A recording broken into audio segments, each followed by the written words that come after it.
Está no ar o Cast UCEF. Olá para você que nos acompanha em mais um Cast UCEF, muito bem-vindo. O episódio de hoje vai tratar de carreiras inspiradoras. Aliás, a quarta temporada está trazendo para essa mesa carreiras que inspiram, escolhas, decisões, oportunidades que mudam trajetórias de vida profissional também. E hoje um convidado muito especial. Eu sou Andressa Mosqueta. E aí, Fran, conta pra gente quem que está aqui na mesa conosco. Tudo certo, Andressa. E o episódio de hoje promete. Temos aqui o Dr. Júlio Manuel Urqueta Gomes Júnior, um advogado que já tem uma longa história na área. E os acadêmicos de direito, Júlio, Ana Andriele e Marcos, que vão contar um pouco sobre a sua perspectiva de quem está começando agora. Bem-vindos. Doutor Júlio, vamos começar com uma curiosidade referente à sua trajetória profissional, né? E pensando no seu caminho até aqui, o que levou o senhor a escolher essa profissão, essa atividade? Boa noite a todos. Então, inicialmente, é uma satisfação estar aqui no podcast da UCEF, né? Então, cumprimentar a Andressa, a Fran, meu pai, que é meu, meu entrevistador aqui. E a pergunta... Que surpresa, olha só, que bacana! Sendo entrevistado pelo pai. Um momento especial. Especial, único. E eu ouvi nos bastidores que você fez direito na UCEF. Exatamente. Que legal! Meu diploma. Então, além de tudo, temos aqui um egresso da UCEF também. Sensacional. Sou da casa. Prepare-se porque você vai se inspirar. Olha só. Então, respondendo a pergunta, né? Muitos colegas, quando eu optei por ser advogado, não foi uma surpresa, pois, segundo meus amigos, né, já diziam que eu comentava, queria ser advogado desde a sexta série, desde o primário. Já era um sonho, já, de alguma forma, isso já existia dentro de mim lá, quando era bem jovem, né, desde criança. E, então, foi algo que foi sendo desenvolvido naturalmente. E lá, na conclusão do ensino médio, simplesmente a única opção na minha vida era direito. Então foi uma linha bem certeira, assim, que foi um caminho bem correto esse, que não havia uma dúvida dentro de mim em estudar direito e ser advogado. E sim, foram muitas pessoas, na verdade, que me inspiraram, né? Mas uma que eu quero destacar, que foi um ex-chefe, advogado, o qual eu estagiei. E aí eu tive a oportunidade de fazer muitas coisas no escritório, né? Aquela história de chutar, cabecear e fazer o gol e atacar, né? Então, os pequenos escritórios têm muito disso, você precisa se desenvolver de uma maneira multidisciplinar para poder atender. Tu tem que atender o cliente. E esse advogado, o nome dele é Dr. Rafael, foi o primeiro advogado que eu iniciei na advocacia, como estagiário, né, que me despertou essa curiosidade e que foi uma grande inspiração para minha vida, pois ele trazia o empreendedorismo na advocacia. Então, ele sempre conversava que nós, como jovens, aqui fica os acadêmicos, né, já esta mensagem, né, que a advocacia, ela também pode ser um empreendimento. Ter mais pessoas trabalhando, delegar funções. Então, sim, foi uma grande inspiração para a minha vida, o Dr. Rafael, que felizmente me acompanhou, depois virou meu sócio. Aí a gente foi desenvolvendo esse trabalho juntos, foi uma grande inspiração na minha vida. A gente sempre, quando fala de carreira, Júlia, a gente sempre tem é uma pessoa que impulsionou, uma pessoa que abriu uma porta, uma pessoa que falou algo para você, que você se despertou e alavancou a carreira. Como é importante a gente ter pessoas de referência que inspiram para a gente seguir aquele propósito, porque como você falou no início da sua colocação, você tinha o propósito de vida já lá, né, colocado como meta.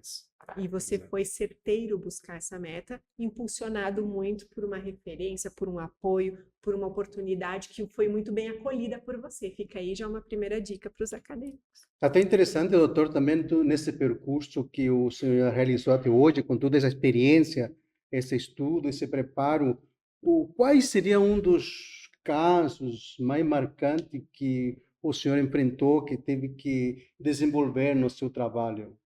Eu vi até em deslocamento, estava em Chapecó, vindo para cá, eu comecei a pensar assim, um dos casos, foram muitos, né? Foram muitos casos nessa jornada de 6 anos como advogado. E um que se marcou, que até foi uma das áreas que eu foquei depois que isso aconteceu na minha vida, então foi muito marcante. Uma senhora idosa de 82 anos, né? Eu dizia na pergunta para não citar nomes, não posso citar nomes. Mas era uma senhora idosa, até de certa forma conhecida minha.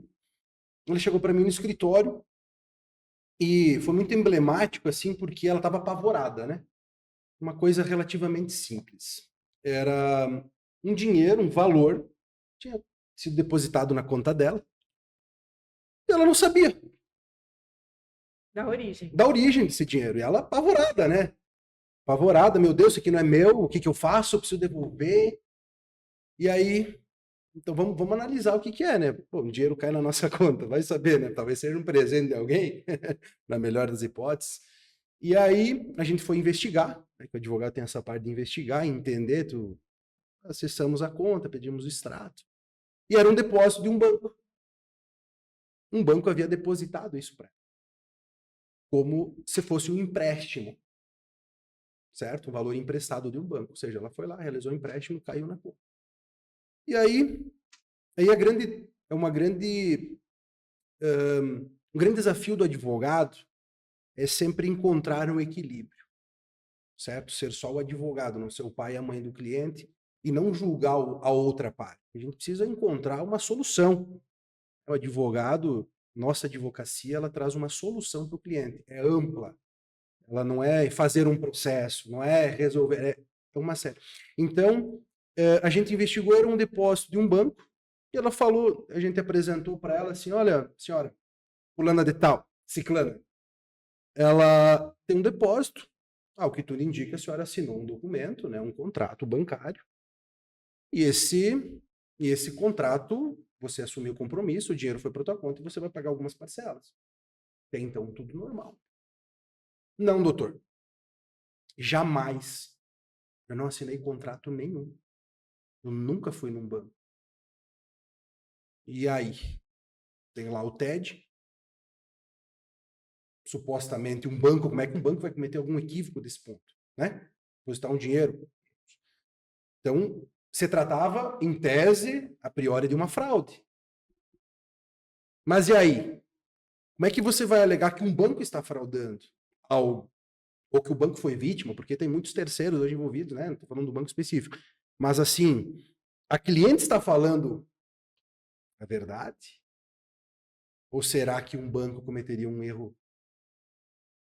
Então, são desafios do advogado. Avançando, concluindo, nós acreditamos na cliente e, de fato, ela estava falando a verdade.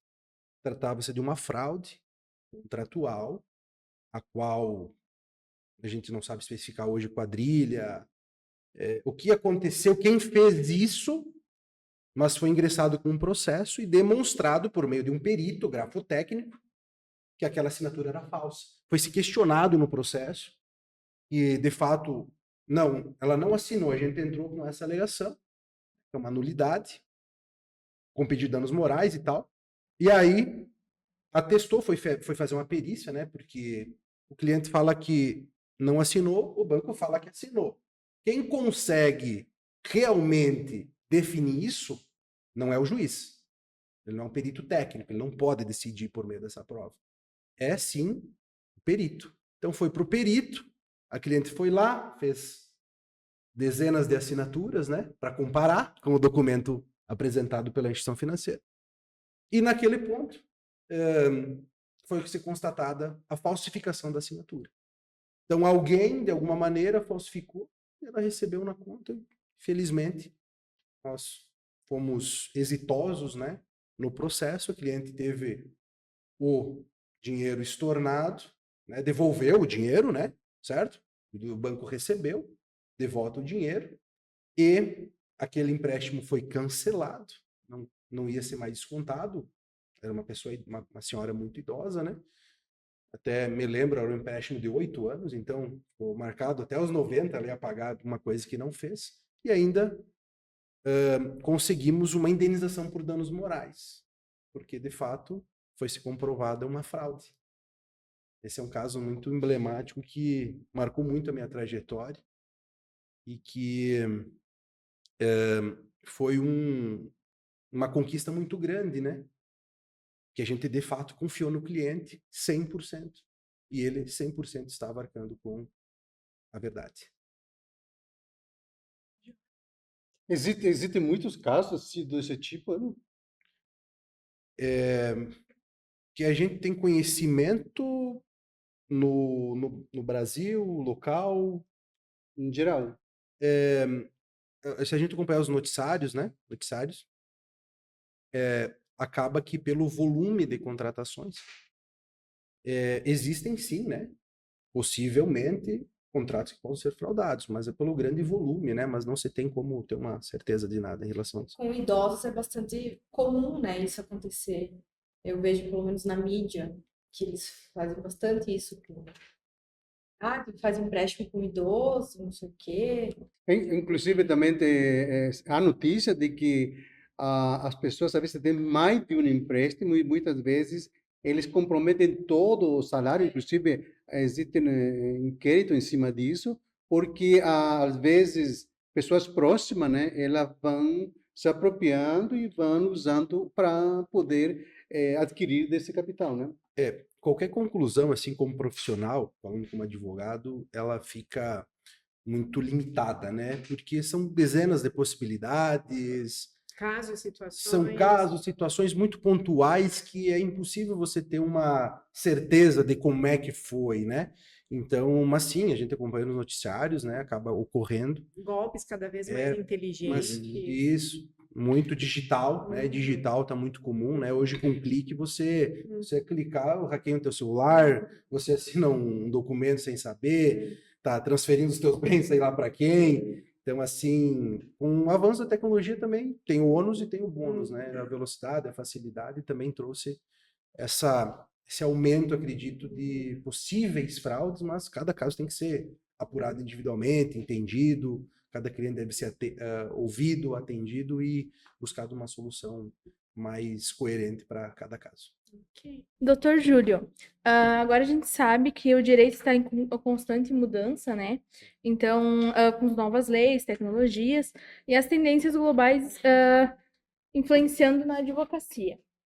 Como você tem enfrentado esses desafios na sua prática, né, como advogado? Ana, uma pergunta excelente e vem de encontro assim para falar um pouco sobre como é que está hoje advogar. Eu citei uma frase aqui que me chamou a atenção e vou compartilhar com vocês. Hoje, um adolescente de 10 anos de idade consegue montar uma inicial com a inteligência artificial. Muito disruptivo. Certo? Então, você tem algumas informações, mínimo de conhecimento, jogando lá, a IA, inteligência artificial, ela te traz absurdamente pronto.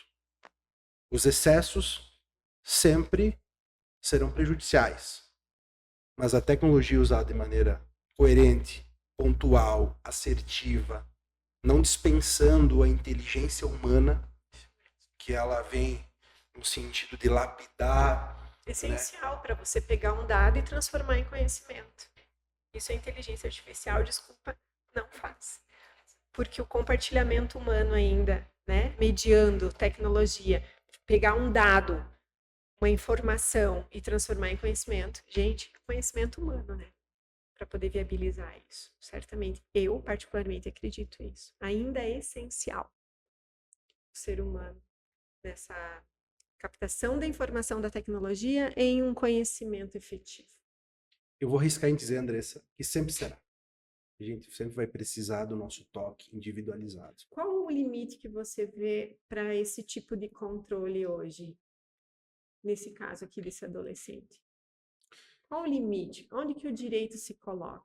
Está frágil o direito nesse sentido? Não, eu citei uma frase assim disruptiva, né, um tanto quanto mirabolante aqui, pois se a gente pegar o celular, baixar o aplicativo, escrever alguns prompts, ou seja, fraude, vamos falar, pegar o caso, petição inicial, fraude, danos morais. Pronto. Quis trazer uma mentalidade um pouco mais, exagerei um pouco no exemplo, mas é para trazer, sim, que isso é possível. E E em que se todas as mostra... carreiras, inclusive, estamos todos nós nessa, né? E aí muito acho que da responsabilidade do profissional. E aí mas a IA vem com o quê? Com a receita de bolo pronta, que não serve para todo mundo. Que é o que a gente estava conversando hoje. Exatamente, né? Aí o toque humano, né? É. Para condução. Ela joga informações ali que podem não ter nem qualquer tipo de nexo, né? Mas aqui trazendo num contexto da advocacia, trazendo para a nossa prática do dia a dia, sem dúvidas, minha opinião é indispensável. E nós já estamos atrasados. A ferramenta já existe e é uma ferramenta incrível que, se utilizada de uma maneira correta, né, dentro de um parâmetro aceitável daquilo que é correto, sem dúvidas, soma muito na carreira jurídica. Simplesmente você jogar uma informação e peticionar. Mas vai trazer inteligência artificial. Faça um estudo sobre determinada lei de tal ano e monte um relatório. Você vai ter um relatório, vai dispensar um livro, talvez uma doutrina. Né? Agora, resta saber se essas informações que ela vai buscar também são fidedignas. Então, não estou aqui sacramentando essa informação, mas a resposta é sim. Vem para somar de uma maneira inteligente, com cursos, treinamentos, utilizando na prática, ela é indispensável a tecnologia falando como advogado hoje. Até a questão do tempo, né, que leva para resolver alguns casos, assim, ou até processos, né? Faz ali na prática, digita lá, já tá tudo pronto. Então, a praticidade é o fundamental, né? É espetacular, assim, na prática, auxilia muito, muito, muito. O meu escritório, ele tem um enfoque exclusivo para as pessoas que estão trabalhando, né? Os colaboradores, advogados, para que usem a inteligência artificial. É um pedido, é uma determinação. É necessário você conseguir ter uma qualidade que é indispensável, ao mesmo tempo de que também o cliente precisa de um retorno plausível, de um retorno rápido, porque se trata de uma vida. Então, velocidade, desde que não perca a qualidade, sem dúvidas, é um caminho escolhido, pelo menos por mim, pelo escritório. Então, doutor Júlio, compartilha com a gente aí algumas dicas que o senhor pode acha importante para nós que estamos fazendo o curso do direito, para alavancar nossa carreira. Muito bem. Andriele? Andriele. Algumas dicas são muitas, né, que nos passam pela cabeça. Mas aqui eu pensei muito no que falar, mas uma dica é confiar em si mesmo e seguir os teus sonhos. Então, a partir desse pressuposto, você vai alcançar qualquer lugar na sua vida. Não tenha dúvidas disso.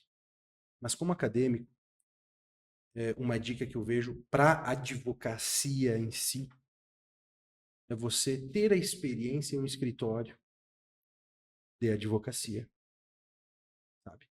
Então, quando eu iniciei estagiário, é curioso falar, mas eu não queria receber nada. Eu pedi para não receber. Pois, obviamente, foi aumentando as incumbências, a gente foi recebendo pela remuneração. Mas eu estou falando enquanto Júlio, eu queria a oportunidade de saber como é que era um escritório, o que está rolando, o que é um escritório de advocacia, curiosidade. Pois receber algo é justo, é equilibrado, sim. Mas para mim receber um conhecimento estava acima de qualquer valor financeiro pecuniário. Então, assim, uma dica muito pertinente é experimente. Se vocês não estagiaram ainda no escritório de advocacia, vão, aprendam, tenham esse contato com o que é ser um advogado. Na verdade, aqui, se algum colega ouvir, é um conjunto de habilidades gigantesco para você ser um advogado. Você precisa atender um cliente. Acho que até a questão da inteligência emocional, esse equilíbrio emocional que a gente tem que ter. Muito. Eu fui fazer alguns cursos assim na área sistêmica do direito, certo? O que é o direito sistêmico, a constelação dentro do direito? É você se colocar no teu lugar. Mas aí, vem uma pessoa chorando na sua frente, que ela tá assim acabada, que é uma coisa que ela pode, sei lá, fazer alguma besteira com a vida dela. Como é que você se porta diante disso? Como é que você acolhe isso? Como é que você não mistura? Como é que você não tenta ajudar? O ajudar, às vezes, é a pior coisa do mundo. Quem é você para ajudar? Teu papel é ser advogado. Teu papel é achar uma solução para o caso. Mas os colegas, talvez, se algum colega advogado ouvir isso, vai saber que é muito difícil você não misturar as coisas. Não se envolver, né? Não se envolver é uma vida. São emoções, é uma energia que está ali, é um pedido, é uma demanda para a tua vida que você, quem escolheu advogar, tem uma grande missão que é poder contribuir de verdade na vida das pessoas, solucionando algo que para elas só não é pior do que algum acidente assim pessoal, mas é algo que vai ao extremo. Ninguém busca um advogado contar uma piada, né? Em que pese talvez seja o sonho de muitos, né? Ninguém fez isso comigo. Se fizer, eu vou lembrar. Então, realmente é essa dica. Experimente, vá trabalhar no escritório da advocacia, entenda como é. E se você gostar da dinâmica, aí você pode ter mais clareza e poder, daqui a pouco, investir em ser um advogado, passar na ordem e advogar. Legal. Obrigada. E procurar se olhar constantemente, cuidar da saúde mental, esvaziar a mente, olhar para a família, que é um porto seguro, olhar para as coisas que a gente gosta de fazer, para a gente cada vez mais se fortalecer no nosso fazer, né? Independente de qualquer carreira. Doutor Júlio, na advocacia, qual foi a maior realização do senhor na advocacia? Minha maior realização foi realmente quando, no primeiro momento, consegui ser aprovado no exame da ordem, né, que é um sonho para muitos, é realmente um desafio muito grande na vida da pessoa que tem essa pretensão, e contribuir de alguma maneira na vida das pessoas. É uma realização minha, pessoal, que o que é uma realização pessoal? Vamos lá. É você ir dormir tarde, cansado, acabado, e ter disposição, se necessário, às 5 da manhã ou às 6, acordar com vitalidade e coragem e força para poder seguir o teu caminho. Então, a realização, ela vem de um pilar muito forte, que é o teu propósito de vida. Então, o que é o propósito? Qual é o meu papel nessa existência? Por que eu estou aqui? O que eu posso ser útil?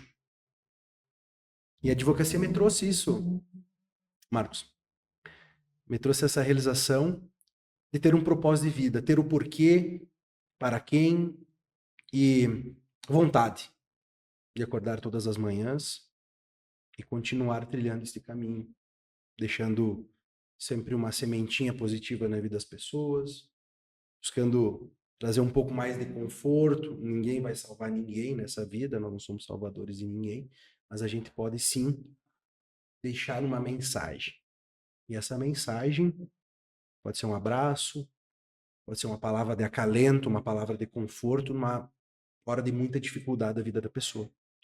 E que isso pode mudar a vida dela, fazer com que ela sorria e tenha coragem para continuar seguindo o caminho da vida dela. Ok, excelente. Obrigada, doutor Júlio, pela sua participação aqui no Cast UCEF. uma temporada que trata de propósitos de vida, de escolhas, de abraçar oportunidades e inspirar os jovens acadêmicos do curso de Direito da UCEF de São Miguel do Oeste. Muito obrigada pela presença, agradecer aos acadêmicos também. Muito obrigado e até a próxima. Até a próxima. Obrigada, Fran. Estamos encerrando esse episódio inspirador. Você se inspirou? Tenho certeza que sim. Continue conosco, porque novos episódios vêm pela frente. A 4ª temporada do Cast UCEF, trazendo carreiras que inspiram na carreira jurídica. Muito obrigada. Até lá. Você acompanhou o Cast UCEF.